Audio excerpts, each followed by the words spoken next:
नमस्कार दोस्तों, स्वागत है आप सभी का आपके अपने यूट्यूब चैनल ग्लोबल पत्रिका पर। दोस्तों, इलाहाबाद हाई कोर्ट में फॉर्म फिल करने की जो लास्ट डेट है वो निकल चुकी है।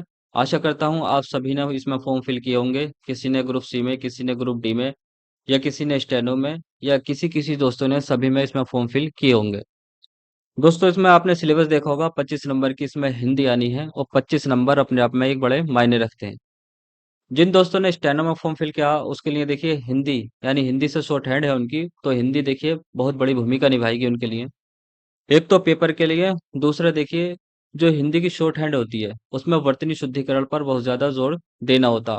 क्योंकि हमारा मैटर कितना भी अच्छा लिख जाए, लेकिन जब हम मैटर को हिंदी में कन्वर्ट करते हैं तो उसमें जब वर्तनी देखी जाती है, जैसे मान लो हिंदी में 10 बार नहीं शब्द आ गया, उन नहीं पे बिंदी लगाना जरूरी होता, तभी वह शुद्ध रूप है उसका।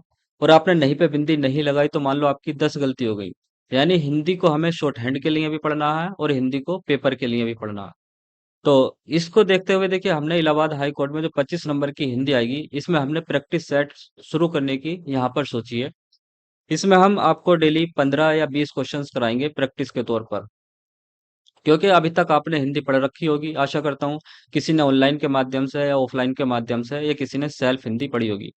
लेकिन कोई भी सब्जेक्ट पढ़ने के बाद सबसे ज्यादा जरूरी होता है उसका प्रैक्टिस। उसकी प्रैक्टिस हम अच्छे से करते हैं तभी वो चीज हमारे एग्जाम हॉल तक पहुंच पाती है। तो ये जो हमारे द्वारा शुरू की जा रही है ये एक प्रैक्टिस सेट ही है, यानी प्रैक्टिस ही है। आपको यहाँ पर डेली 15 या 20 क्वेश्चंस मिलेंगे। ये जो हमारे द्वारा शुरू की जा रही है एक तरह से हिंदी की प्रैक्टिस ही है। आप हमसे जुड़ें और हिंदी की अच्छे से प्रैक्टिस करें। तो आइए शुरू करते हैं और देखते हैं आज का पहला प्रश्न।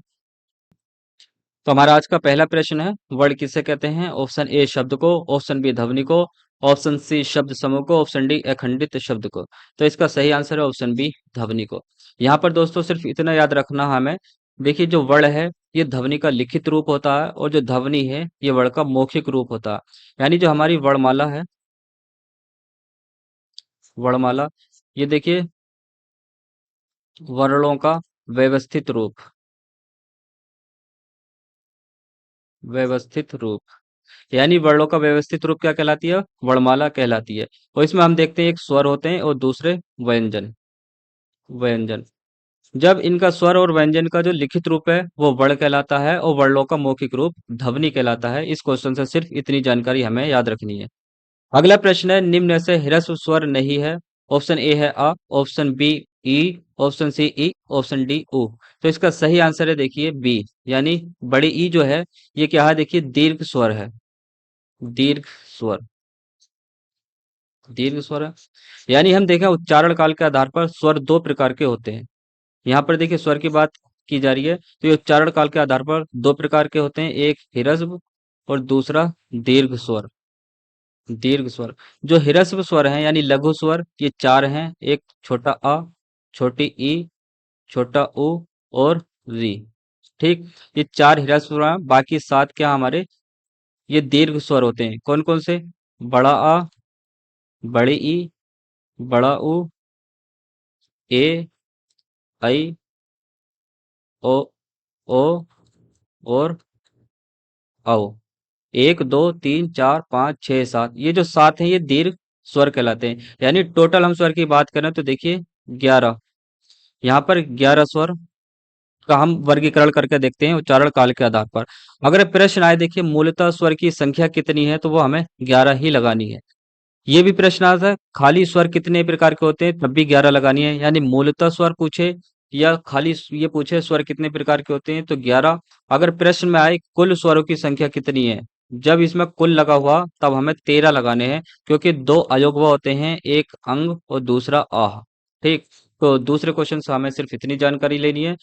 अगला प्रश्न है, ध्वनि का लिखित रूप क्या है? ऑप्शन ए है शब्द, ऑप्शन बी है स्वर, ऑप्शन सी वर्ण, ऑप्शन डी व्यंजन। तो पहले प्रश्न में मैं इसकी व्याख्या कर चुका हूं, यानी जो ध्वनि का लिखित रूप है वो क्या कहलाता? वर्ण कहलाता है। अगला प्रश्न है, होठों की स्थिति के आधार पर स्वर कितने प्रकार के होते हैं? Option A 3, option B 4, option C 2 या फिर ऑप्शन डी 5। देखिए जब हम स्वरों का उच्चारण करते हैं तो ये होठों की स्थिति के आधार पर स्वर जो होते हैं दो प्रकार के होते हैं। कौन कौन से? एक होता है देखिए अविरत मुखी स्वर, अविरत मुखी, और दूसरा होता है विरत मुखी, विरत मुखी। यानी आप जानते हैं व्रत ये गोल होता। तो एक तो ऐसे स्वर होते हैं जिनका जब हम उच्चारण करते हैं तो हमारे होठ गोल हो जाते हैं, और एक ऐसे स्वर होते हैं जिनका हम उच्चारण करते हैं तो होठ गोल नहीं होते। तो जब जिसमें उच्चारण करते समय होठ गोल नहीं होते वो कहलाते हैं आवृतमुखी स्वर, और जिनका उच्चारण करते समय होठ गोल हो जाते हैं उनको कहते हैं व्रतमुखी स्वर। ठीक। जैसे आवृतमुखी स्वर में देखिए कौन कौन से आएंगे, आ, बड़ा आ, ई, बड़ी ई, ए, आई। और जो व्रतमुखी स्वर है देखिए इसमें उ, छोटा ऊ, बड़ा ऊ, आओ और बड़ा ओ, ये किस में आएंगे, देखिए व्रतमुखी स्वर में आएंगे। सही है। वी भी इसमें आएगा, आवृतमुखी स्वर में आएगा। यानी 1 2 3 4 5 6 7 आवृतमुखी स्वर, और व्रतमुखी स्वर में 4। 1 2 3 4 इस प्रकार से हम जो सात जो हमारे ये 11 स्वर होते हैं हम इनका वर्गीकरण करके देखते हैं होठों की स्थिति के आधार पर। तो होठों की स्थिति के आधार पर स्वर दो प्रकार के, आवृतमुखी स्वर, व्रतमुखी स्वर। अच्छा, एक मैंने प्रीवियस ईयर के पेपर में देखा था दोस्तों, इसमें आवृतमुखी को और व्रतमुखी को देखिए वर्तुल और अवर्तुल भी कहा गया। यानी अगर हम वर्तुल की हिंदी देखें, वर्तुल तो इसका मतलब होता है गोलाकार, गोलाकार। ठीक। इसके आगे जब ए लगा देंगे, अवर्तुल, तो ये हो जाएगा अगोलाकार, यानी जो गोलाकार ना हो। तो जो व्रतमुखी हैं उनको हम वर्तुल भी कह सकते हैं, और जो अवर्तमुखी है उसको अवर्तुल भी कह सकते हैं। सिर्फ हमें ये देखना है कि हमारे होठ कहाँ पर गोल हो रहे हैं, कहाँ पर गोल नहीं हो रहे। तो इस आधार पर जो स्वर हैं दो प्रकार के होते हैं। अगला प्रश्न है दोस्तों, वर्णमाला में संयुक्त स्वर कौन से हैं? तो देखिए, संयुक्त स्वर उसे कहते हैं जो मूल स्वर के मिलने से बनते हैं। यानी कि जब दो स्वर मिलकर, जैसे ये बड़ा आ है, ये किससे मिलकर बना है, आ प्लस आ से मिलकर बना है। ठीक। तो ये क्या हो गया, संयुक्त स्वर हो गया। लेकिन ये तो संयुक्त स्वर है, लेकिन ये संयुक्त स्वर नहीं है, इसलिए हमारा पहला ऑप्शन गलत हो गया। इसमें भी देखिए ये तो संयुक्त स्वर है, ई प्लस ई से मिलकर बना है, ई प्लस ई से मिलकर बना है, और लेकिन ये नहीं है, तो इसके लिए हमारा बी ऑप्शन भी गलत हो गया। ऐसे ही देखिए ये क्या है, ऑप्शन डी में तो देखिए स्वर नहीं है, ऑप्शन डी में तो व्यंजन ही रख दिए, तो ये तो वैसे ही गलत हो गया। तो इसका हमारा सही आंसर हो गया ऑप्शन सी। सही है। क्योंकि जो बड़ा ए है ये किससे मिलकर बना है, तो देखिए ये जो बना है आ प्लस ए से मिलकर बना है। ऐसे ही देखिए ओ की बात करें, बड़ा ओ की, तो ये मिलकर बना है देखिए आ प्लस ओ से। सही है। तो इस प्रकार से इसका सही आंसर हो जाएगा ऑप्शन सी। अगला प्रश्न है, हिंदी शब्दकोश में छा का क्रम किस वर्ण के बाद आता है? देखिए छा क्या है, एक संयुक्त व्यंजन है, और ये मिलकर बनता है देखिए का के नीचे देखिए हलंत लगा हुआ है, यानी हलंत लगे व्यंजन ही क्या कहलाते हैं, शुद्ध व्यंजन कहलाते हैं। और या इनको आधा व्यंजन भी कहते हैं। तो ये बनता है का प्लस देखिए इस वाले सा से, ये। तो इसका जो छा का क्रम किस वर्ण के बाद आता है, ये आएगा ऑप्शन डी, यानी का के बाद आता। हाँ तो दोस्तों अगला प्रश्न हमारा, शा, फा, सा, हा कौन से व्यंजन कहलाते हैं? ऑप्शन ए है अंतस्थ, ऑप्शन बी संघर्षी, ऑप्शन सी स्पर्शी, ऑप्शन डी स्पर्श संघर्षी। तो देखिए अंतस्थ व्यंजन होते हैं हमारे या, रा, व और ला, इनको बोलते हैं अंतस्थ व्यंजन। और जो संघर्षी व्यंजन है वो है देखिए हमारे यही शा, सा, सा, यानी हमारा ऑप्शन बी सही है। और ऑप्शन सी देखिए स्पर्शी व्यंजन। स्पर्शी व्यंजन जो हमारे का, चा, टा, ता और पा, यानी कचट तप, ये जो है कावर्ग, चावर्ग, टावर्ग, तावर्ग और पावर्ग, ये कहलाते हैं स्पर्शी व्यंजन। स्पर्शी व्यंजन देखिए पांच ऐसे हैं, और पांच ही ऐसे ऐसे होंगे, का, ख, ग, घ, च, छ, ज, झ। तो इस तरह से ये वर्ग भी बनाते हैं, तो इस कारण इसको वर्गीय व्यंजन भी बोलते हैं। तो स्पर्शी व्यंजन का से लेकर मा तक होंगे हमारे, इसको वर्गीय व्यंजन भी बोलते हैं। और जो स्पर्श संघर्षी व्यंजन है, स्पर्श संघर्षी व्यंजन स्पेशल चा वर्ग वाले को बोलते हैं। यानी स्पर्श संघर्षी कौन सा होगा, चा, छ, ज, झ और उआ। जो ये वर्ग है चा वर्ग, ये स्पर्श संघर्षी व्यंजन कहलाता। और शा, सा, साहा क्या कहलाते हैं, संघर्षी व्यंजन कहलाते हैं। देखिए संघर्षी व्यंजन इन्हीं को ऊष्मीय व्यंजन भी कहते हैं, ऊष्मीय व्यंजन। क्यों? क्योंकि देखिए जब इनका हम उच्चारण करते हैं ना, तो जो हवा है ये मुख से रगड़ते हुए बाहर निकलती है।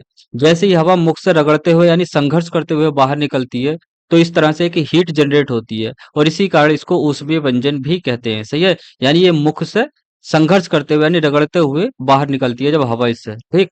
अगला प्रश्न देखते हैं दोस्तों। अगला प्रश्न है, हिंदी भाषा में वे ध्वनियां कौन सी है जो दूसरी ध्वनियों की सहायता से बोली जाती है? देखिए, जो स्वर हैं इनका उच्चारण स्वतंत्र रूप से होता। वर्ण, स्वर और व्यंजन दोनों वर्ण के अंतर्गत आते हैं, लेकिन इसका जो सही आंसर है ऑप्शन डी है, व्यंजन। यानी व्यंजनों का जो उच्चारण होता है वो स्वर की सहायता से होता। अक्षर किसे कहते हैं? देखिए, अक्षर कहते हैं जब व्यंजन, जैसे शुद्ध रूप व्यंजन का ये है का, यानी ये व्यंजन का शुद्ध रूप या आधा रूप कहलाता, हम इसका उच्चारण नहीं कर सकते। जब इसके साथ स्वर आता है तभी हम इसका उच्चारण करेंगे। तो व्यंजन के साथ लगा स्वर ही क्या कहलाता? अक्षर कहलाता है। सही है। यानी व्यंजन और स्वर का युग्म क्या कहलाता है? अक्षर कहलाता। जैसे यहां से मैं एक आपको एग्जाम्पल दूं, जैसे मैंने लिखा सत्य। जैसे ही सत्य लिखा, अगर इसका देखिए मैं वर्ण विच्छेद करूं तो इसमें एक तो सा है हलंत लगा हुआ, और आ जाएगा, ता हलंत लगा हुआ, और या हलंत लगा हुआ, और आ। इस प्रकार से अगर देखें, सा है, आ, ता या आ, यानी एक दो तीन चार पांच, इसमें क्या है? पांच वर्ण है। ये क्या? पांच वर्ण है। लेकिन बात करें इसमें अक्षर कितने हैं, तो अक्षर वही होगा जिसके साथ स्वर होगा। तो एक तो ये इसमें अक्षर कहलाएगा, और एक ये अक्षर कहलाएगा। ता इसमें अक्षर नहीं है, ता क्या है? वर्ण है। तो सत्य में पांच अक्षर हैं और दो, वो सॉरी, पांच क्या है? वर्ण हैं और दो अक्षर हैं इसमें। ठीक। इतना याद रखेंगे। यानी अक्षर वो होता है जिसके साथ, यानी व्यंजन के साथ स्वर लगा को हम क्या कहते हैं? अक्षर कहते हैं। स्वर और व्यंजन का युग्म ही अक्षर कहलाता है। वर्ण के अंतर्गत हम स्वर और व्यंजन दोनों की चर्चा करते हैं, स्वर और व्यंजन की। ठीक। अगला प्रश्न देखते हैं दोस्तों। वर्णों के समुदाय को क्या कहते हैं? समुदाय का मतलब देखिए क्या है, यानी एक तरह से समूह ही कह सकते हैं, समूह। सही है। तो जो वर्णों का समुदाय है ये वर्णमाला कहलाता। इसकी परिभाषा सिंपल सी तो देखिए ये है, जो वर्णों का व्यवस्थित रूप होता उसे हम वर्णमाला कहते हैं। अगला प्रश्न है, हिंदी में ध्वनियां कितने प्रकार की होती हैं? तीन, दो, चार या फिर आठ? तो जो हिंदी में ध्वनियां होती हैं मुख्यतः देखिए दो प्रकार की होती हैं। कौन कौन सी? एक है स्वर और दूसरी है व्यंजन। व्यंजन। अगला प्रश्न है, शब्द की सबसे छोटी इकाई क्या कहलाती है? स्वर, वर्ण, व्यंजन या अयोगवा? तो इसका सही आंसर है ऑप्शन बी, वर्ण। यानी देखिए कोई मैंने शब्द लिखा इस तरह से, जैसे हाथी, एक शब्द लिख दिया मैंने, हाथी। इसका वर्ण विच्छेद करो, हा प्लस, इसमें स्वर लगा हुआ बड़ा आ, प्लस था, और इसमें स्वर लगा हुआ था के साथ देखिए बड़ी ई। तो इस प्रकार से ये वर्ण है। अब इन इन वर्णों का समूह से देखिए, जब वर्णों को इन जोड़ा गया तो ये हाथी बना। और ये हाथी का एक सार्थक शब्द है। सार्थक शब्द, यानी वर्णों का ऐसा समूह जो कोई ना कोई अर्थ देता हो वही शब्द कहलाता। जैसे इन्हीं वर्णों से अगर मैं एक वर्ण बनाऊं, जैसे थी हा, थी हा, तो ये क्या होगा? ये हमारा शब्द नहीं कहलाएगा। क्यों? क्योंकि इसका अर्थ नहीं है। शब्द वही कहलाएगा जिसका अर्थ होता है। ठीक।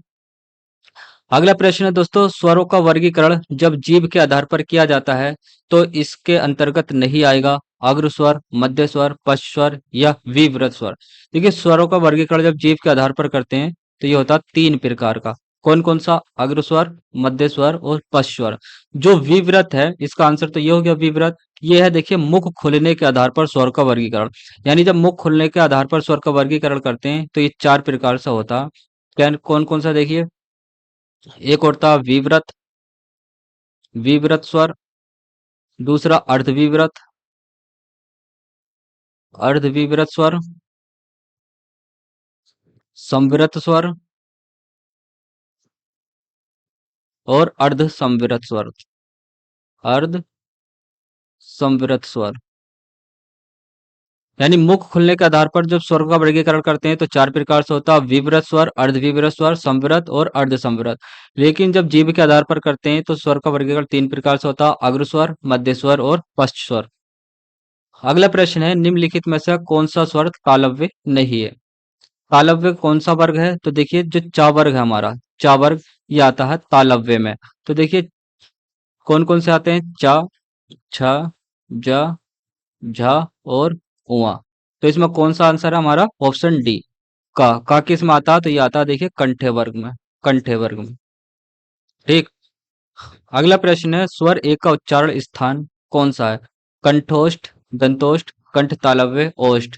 तो देखिए जो ए है, ये ए बना है हमारा आ प्लस ई, इसकी ई से, सही है। जो आ बना है ये बना आ से और ई से। ई आता है हमारा कंठ में, और जो ई है ये आता है तालव्य में। तो इसका सही आंसर हो जाएगा कंठ तालव्य। अगला प्रश्न है दोस्तों हमारा, मात्रा के आधार पर स्वर कितने प्रकार के होते हैं? 3, 2, 4 या 5? तो मात्रा के आधार पर स्वर दो प्रकार के होते हैं, एक ह्रस्व स्वर और दूसरा दीर्घ स्वर। दीर्घ स्वर। अगला प्रश्न देखते हैं दोस्तों, वर्णमाला में स्पर्श व्यंजनों की संख्या कितनी है? 20, 30, 25 या 36? तो मैंने इसका आंसर अभी पीछे बताया था आपको। जो हमारे स्पर्श व्यंजन है वो का से लेकर कहाँ तक? माँ तक कहलाते हैं, सही है। का से लेकर माँ तक के कहलाते हैं। तो इनकी संख्या होती है 25, यानी 5 ऐसे, का, चा और टा, ता और पा वर्ग। तो 1, 2, 3, 4, 5 ऐसे, और ऐसे ही 5 इधर को लाएंगे। तो इनको वर्गीय व्यंजन भी बोलते हैं और स्पर्श व्यंजन भी बोलते हैं। तो इनकी संख्या होती है 25। तो ये थी आज की हमारी वीडियो। आशा करता हूँ आपको पसंद आई होगी। ये हमारा हिंदी का पहला प्रैक्टिस टेस्ट है।